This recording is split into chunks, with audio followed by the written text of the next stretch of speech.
नमस्कार, रात के 10 बज रहे हैं। अब देखिए 24 घंटे 24 रिपोर्टर 30 मिनट में हम आपको दिन की हर बड़ी खबर दिखाएंगे। सबसे पहले शो की 4 बड़ी खबरें। शिशिर सिन्हा बताएंगे बिहार चुनाव खत्म होते ही सरकार ने दिए संकेत, एक निश्चित सीमा से ज्यादा आय वालों को नहीं मिलेगी रसोई गैस पर सब्सिडी। रक्षित सिंह बताएंगे 15 नवंबर से स्वच्छ भारत के लिए आधा फीसदी सेस, 12 नवंबर से ट्रेन टिकट कैंसिल कराने पर ज्यादा पैसे देने होंगे। राजन सिंह के साथ देखिए दाऊद के राज खोल रहा है छोटा राजन। मुंबई पुलिस के भीतर दाऊद के लिंक वाले पुलिस वालों के नाम बताए छोटा राजन ने। और कौशल लखोटिया बताएंगे मोहाली टेस्ट की दूसरी पारी में भारत के 2 विकेट गिरे, दक्षिण अफ्रीका पर 142 रन की बढ़त। आगे देखिए बिहार चुनाव खत्म होते ही सरकार ने फोड़ा महंगाई बम।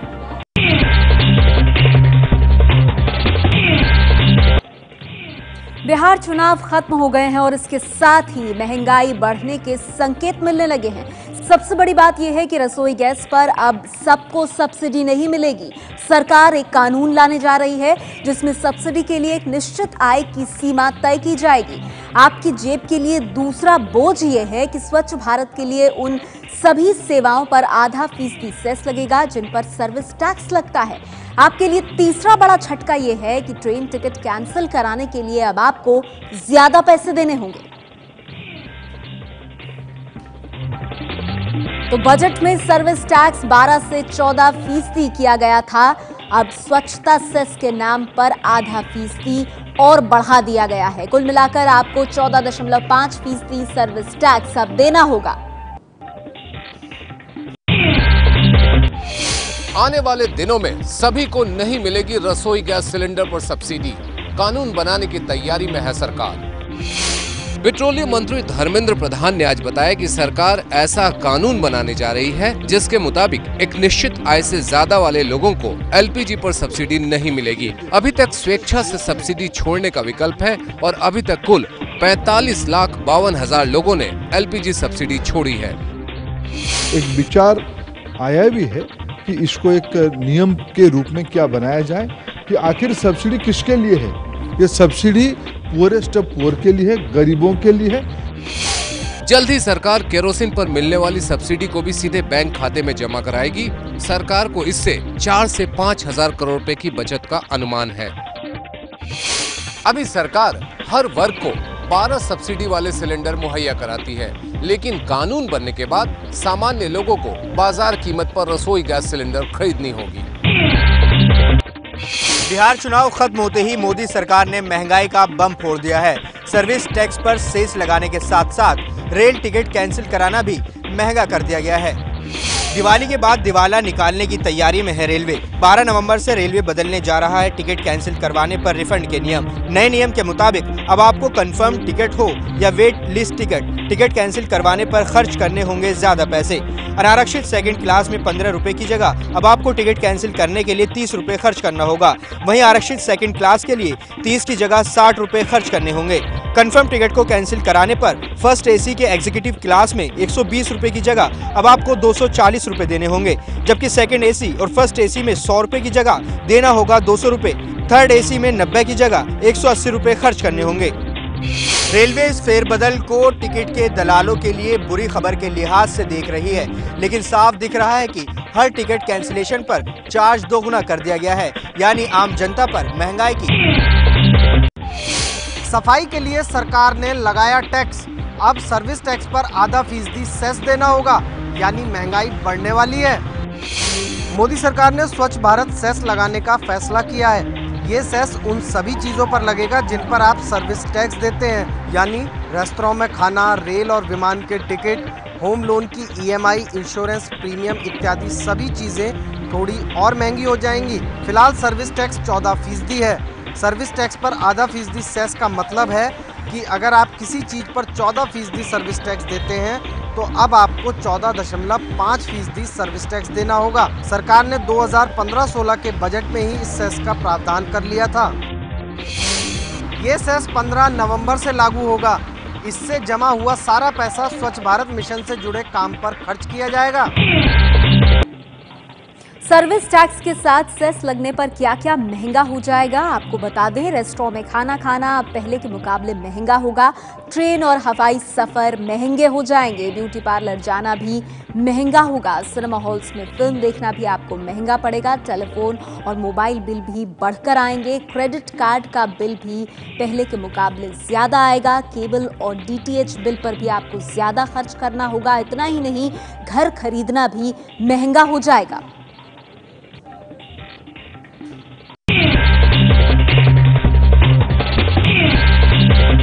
देश के माहौल पर पूर्व प्रधानमंत्री डॉक्टर मनमोहन सिंह ने भी सुनाया प्रधानमंत्री नरेंद्र मोदी को।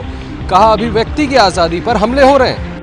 The nation, ladies and gentlemen, is deeply concerned at the recent tragic instances of blatant violation of the right to freedom of thought, belief, speech and expression in our country by some violent extremist groups.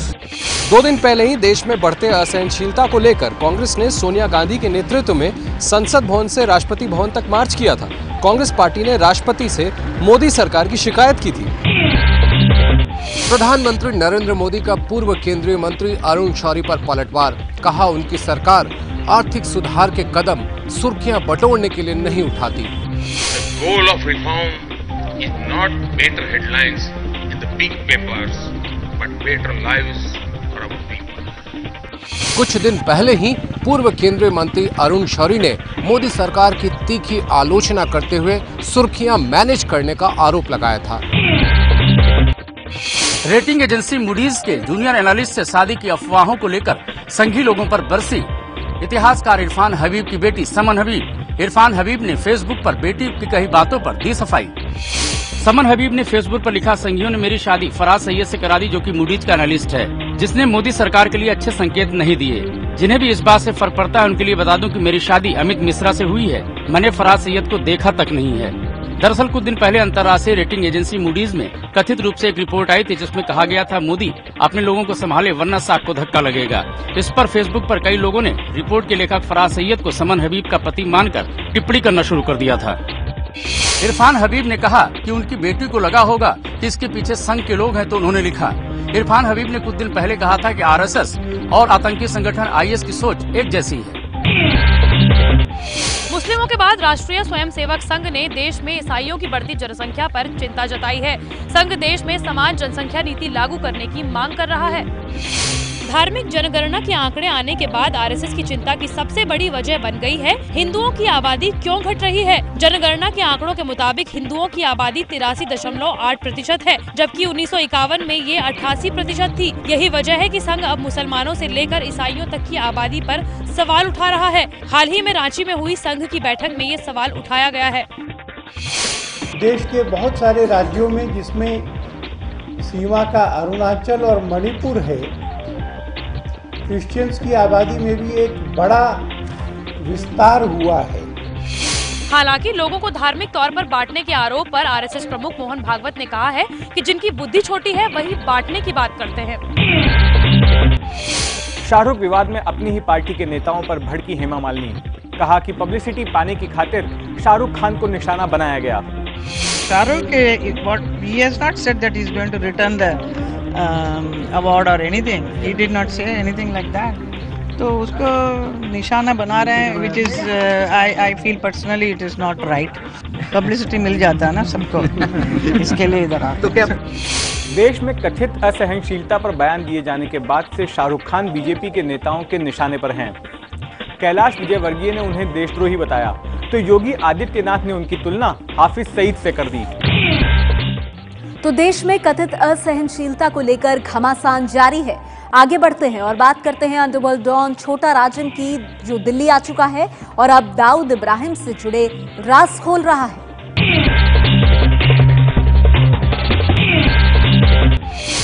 Underworld don छोटा राजन को Indonesia से दिल्ली लाया जा चुका है। पूछताछ में छोटा राजन से दाऊद इब्राहिम के बारे में राज उगलवाए जा रहे हैं। छोटा राजन को सुबह 5:30 बजे बाली से दिल्ली लाया गया। उसे सीधे सीबीआई मुख्यालय लाया गया। पिछले कई घंटे से सीबीआई के साथ साथ दूसरी एजेंसियों के अधिकारी लगातार पूछताछ कर रहे हैं। सवाल जो पूछे जा रहे हैं वो हैं मुंबई हमले के गुनाहगार दाऊद इब्राहिम का नेटवर्क कहां है, भारत में कौन कौन है दाऊद के एजेंट, दाऊद के काले धन का कारोबार कौन देखता है, दाऊद के फिल्मी सितारों से लिंक कौन संभालता है, गोल्ड से लेकर स्मगलिंग के कारोबार का जिम्मा किसके पास है और पाकिस्तान में कहां छिपा है दाऊद। दाऊद से जुड़े ये वो राज हैं जिस पर से अंडरवर्ल्ड डॉन छोटा राजन पर्दा उठा सकता है।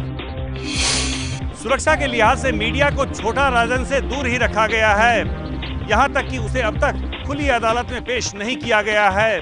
छोटा राजन की सुरक्षा में दिल्ली पुलिस के स्पेशल सेल के 7 शूटर्स के साथ साथ पैरामिलिट्री फोर्स के कमांडोज भी लगाए गए हैं। 27 साल बाद डॉन छोटा राजन भारत लाया गया। अब तक हुई पूछताछ में राजन ने दाऊद से लिंक वाले मुंबई पुलिस के एक डीसीपी समेत कई पुलिस वालों के नाम बताए हैं। दिल्ली के सीबीआई मुख्यालय में छोटा राजन लगातार अंडरवर्ल्ड से जुड़े राज उगल रहा है। पूछताछ में राजन ने आरोप लगाया है कि मुंबई पुलिस के 1.5 दर्जन से ज्यादा पुलिस वाले दाऊद से मिले हुए हैं। चौंकाने वाली बात यह है कि राजन ने जिन पुलिस वालों का नाम लिया है उनमें एक डीसीपी भी है। अब सरकार राजन के आरोपों की जांच कराएगी कि क्या वाकई में मुंबई पुलिस में दाऊद का कोई मददगार है। छोटा राजन के खिलाफ महाराष्ट्र में कुल 70 मामले हैं, जबकि दिल्ली में कुल 7 मामले हैं। महाराष्ट्र सरकार ने राजन के खिलाफ सारे मामले सीबीआई को सौंप दिए हैं। पीएम नरेंद्र मोदी की कल श्रीनगर में होने वाली रैली से पहले मिलियन मार्च की तैयारी में जुटे हुर्रियत के ज्यादातर नेता या तो गिरफ्तार या नजरबंद। सुरक्षा के तगड़े इंतजाम। कल श्रीनगर के शेर कश्मीर क्रिकेट स्टेडियम में प्रधानमंत्री की रैली होनी है। श्रीनगर में गाड़ियों की सख्ती से तलाशी की जा रही है। कल ही अलगाववादी नेता सईद अली शाह गिलानी और मीरवाइज उमर फारूक ने श्रीनगर में मिलियन मार्च के बाद रैली करने का ऐलान किया था, लेकिन सुरक्षा बलों ने सभी अलगाववादी नेताओं को घरों में नजरबंद कर दिया है। अलगाववादी नेताओं के 300 से ज्यादा समर्थकों को गिरफ्तार किया गया है। प्रधानमंत्री 450 मेगावाट बिजली उत्पादन की क्षमता वाले बघेलार परियोजना का उद्घाटन करेंगे। पीएम के दौरे को देखते हुए बानिहाल से बारामूला जाने वाली सभी ट्रेनों को कल तक के लिए स्थगित कर दिया गया है। कांग्रेस उपाध्यक्ष राहुल गांधी ने पंजाब चुनाव की तैयारी शुरू कर दी है। अपने पंजाब दौरे पर राहुल ने कहा कि अगली सरकार कांग्रेस की ही होगी। राहुल गांधी की ये पदयात्रा पंजाब के बिखरे कांग्रेसी नेताओं को एकजुट करने के लिए है। राहुल ने आज बठिंडा में श्री दमदमा साहिब पर माथा टेकने के बाद गांव में जाकर किसानों से बात की, उनकी मुश्किलें सुनी और प्रदेश सरकार को किसानों की मदद करने के लिए नसीहत दी। राहुल गांधी ने फरीदकोट पुलिस फायरिंग में मारे गए 2 लोगों की हत्या की भी सीबीआई जांच की मांग की। बादल सरकार पर हमला बोलते हुए उन्होंने कहा कि अगली सरकार कांग्रेस की ही बनेगी। कांग्रेस पार्टी की सरकार जो आएगी, मैं आपको यहाँ से कह रहा हूँ, वो किसानों की, मजदूरों की और रोजगार लाने वाली सरकार है। पंजाब में 2017 में विधानसभा चुनाव हैं। फिलहाल पंजाब में शिरोमणि अकाली दल और बीजेपी की गठबंधन सरकार है। बीजेपी में शामिल हुए असम कांग्रेस के 9 विधायक तरुण गोगोई सरकार के खिलाफ बगावत की। बीजेपी के नाम का चोला ओढ़ते हुए तस्वीरों में दिख रहे ये लोग असम के विधायक हैं। कांग्रेस के 9 विधायकों ने कांग्रेस की तरुण गोगोई सरकार को झटका देते हुए बीजेपी का दामन थाम लिया है। गुवाहाटी में हुए विशेष कार्यक्रम में बीजेपी महासचिव राम माधव ने सभी विधायकों को पार्टी में शामिल किया। असम कांग्रेस के कद्दावर नेता हिमांता बिश्व शर्मा 2 महीने पहले ही कांग्रेस को छोड़ बीजेपी में शामिल हो गए थे। ये 9 विधायक शर्मा के ही करीबी माने जाते हैं। कांग्रेस के 9 विधायकों के बीजेपी में जाने के बाद अब कांग्रेस के 69 विधायक बचे हैं, लेकिन इससे तरुण गोगोई सरकार पर कोई असर नहीं पड़ेगा।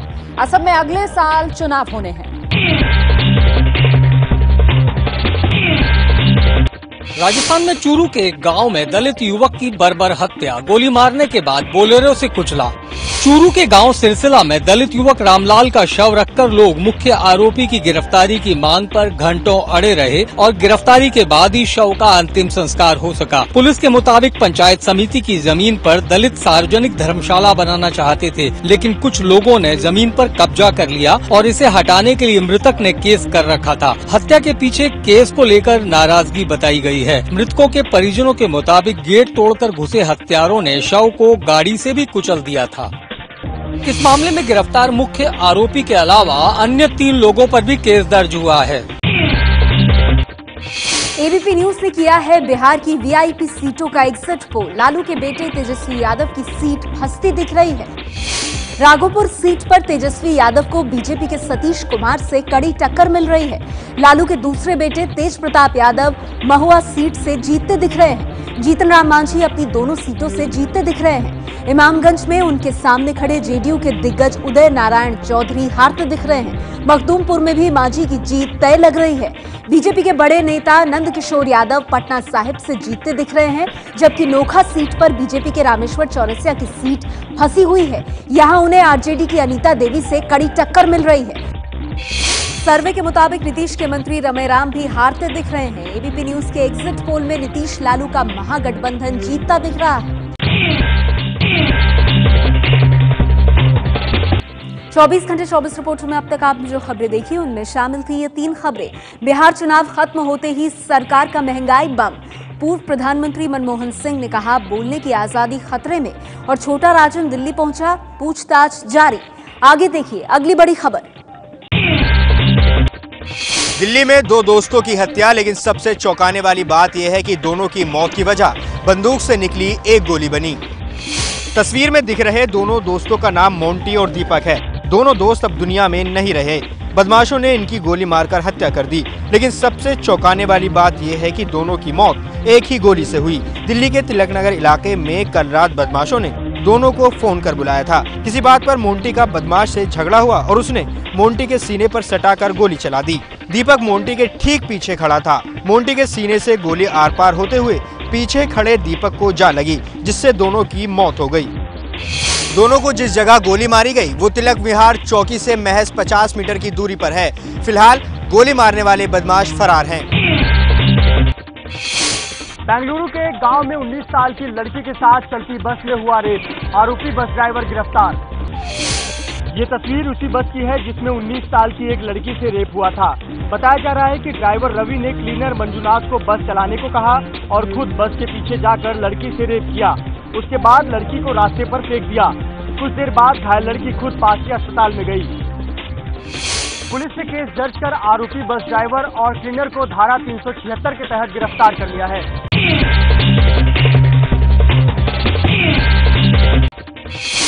रूसी विमान के क्रैश होने के सस्पेंस के बीच अमेरिका के राष्ट्रपति बराक ओबामा और ब्रिटेन के प्रधानमंत्री डेविड कैमरन को आशंका, विमान में ही रखे बम से उड़ाया गया रूस का विमान। ओबामा और कैमरन ने रूसी विमान को बम से उड़ाने की आशंका खुफिया रिपोर्ट के आधार पर जताई है। खतरनाक आतंकी संगठन इस्लामिक स्टेट ने भी विमान को मार गिराने का दावा किया है। 31 अक्टूबर को रूसी विमान मिस्र के सिनाई में दुर्घटनाग्रस्त हो गया था। इस हादसे में विमान में मौजूद सभी 224 यात्रियों की मौत हो गई थी। मिस्र के अधिकारियों ने घटना में आईएस के हाथ होने से इनकार किया है, जबकि रूसी विशेषज्ञों का कहना है कि अभी कुछ कहना जल्दबाजी होगा। चीन में हुई मौसम की पहली बर्फबारी, बर्फ से ढकी सड़कें और हाईवे। बर्फबारी की ये तस्वीरें उत्तरी चीन की है। गुरुवार से यहाँ बारिश हो रही थी, लेकिन शुक्रवार की सुबह यहाँ बर्फबारी होने लगी।